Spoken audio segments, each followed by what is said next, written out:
ఈరోజు కూటమి ప్రభుత్వం అధికారంలోకి వచ్చిన తర్వాత ఈ పోలవరం ప్రాజెక్టుని మరి చంద్రబాబు నాయుడు గారు ముఖ్యమంత్రిగా ఇప్పటికే 3 సార్లు స్వయంగా విజిట్ చేసి డయాఫ్రమ్ వాల్ 2025 డిసెంబర్ 2027 డిసెంబర్కి పోలవరం ప్రాజెక్టు పూర్తి చేసేటువంటి విధంగా ఒక షెడ్యూల్ కూడా ఏర్పాటు తీసుకుని ఆ షెడ్యూల్కు అనుగుణంగా పనులు జరిగేటువంటి విధంగా మరి ఈవేళ మరి పెద్ద ఎత్తున పోలవరం పనులు జరుగుతున్న విషయాన్ని కూడా స్వయంగా మనందరం కూడా చూస్తున్నటువంటి పరిస్థితి.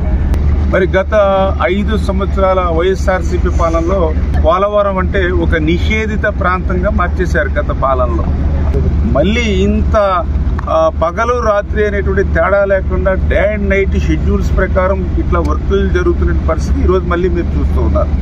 ఈ పోలవరం పనులు పూర్తవుతూ ఉంటే చూడలేనటువంటి వారలేని తనంతో ఇలా వైఎస్ఆర్సీపీ పార్టీ కూడా డయాఫ్రమ్ వాల్కి సంబంధించి డిజైన్స్ కి మరి వ్యతిరేకంగా ఆ 0.9 మీటర్సే ప్యానల్ వేస్తున్నారని చెప్పి ఒక బ్యానర్ ఐటమ్స్ పెడుతూ ఉన్నారు వాళ్ళ అవినీతి పత్రికల్లో.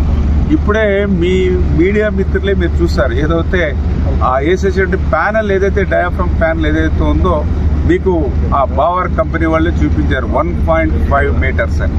అంటే ఈ డయాఫ్రమ్ వాల్కి సంబంధించినటువంటి ఏ ప్యానల్ మందమైనా సరే 1.5 మీటర్స్కి 1 సెంటీమీటర్ కూడా తక్కువ ఉండదు. ఇది కళ్ళారా మనందరం కూడా చూస్తున్నటువంటి పరిస్థితి. ప్రపంచంలో 100 మీటర్స్ పైబడి డెప్త్కి వెళ్ళే మిషనరీ కానీ ఆ పవర్ కానీ ఆ బావర్కే ఉంది.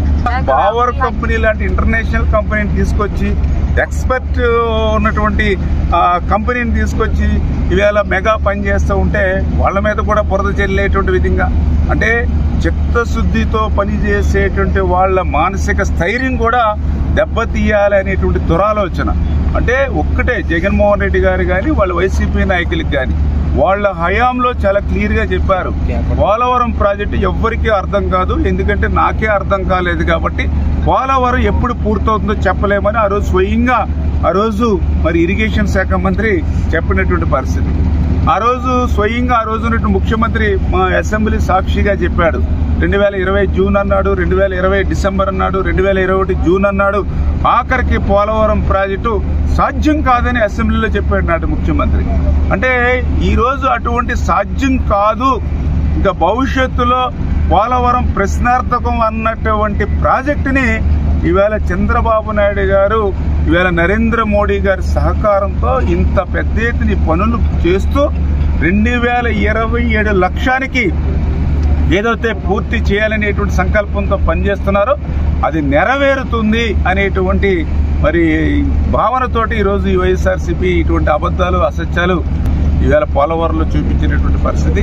ఎక్కడ కూడా నాణ్యత విషయంలో కానీ మరి ఈ రాజీ పడేటువంటి ప్రశ్నే లేదు. ఖచ్చితంగా బావర్ ఇంటర్నేషనల్ కంపెనీ ఎప్పటికప్పుడు ఇక్కడ మెగా వాళ్ళు కూడా ఈ యొక్క ఎక్స్పీరియన్స్ ఉన్నటువంటి ఏజెన్సీ, వీళ్ళకి తోడు ఇక్కడ ఇంజనీరింగ్ అధికారులు కూడా ఇక్కడ పర్ఫెక్ట్గా మేము అరేంజ్ చేయడం జరిగింది.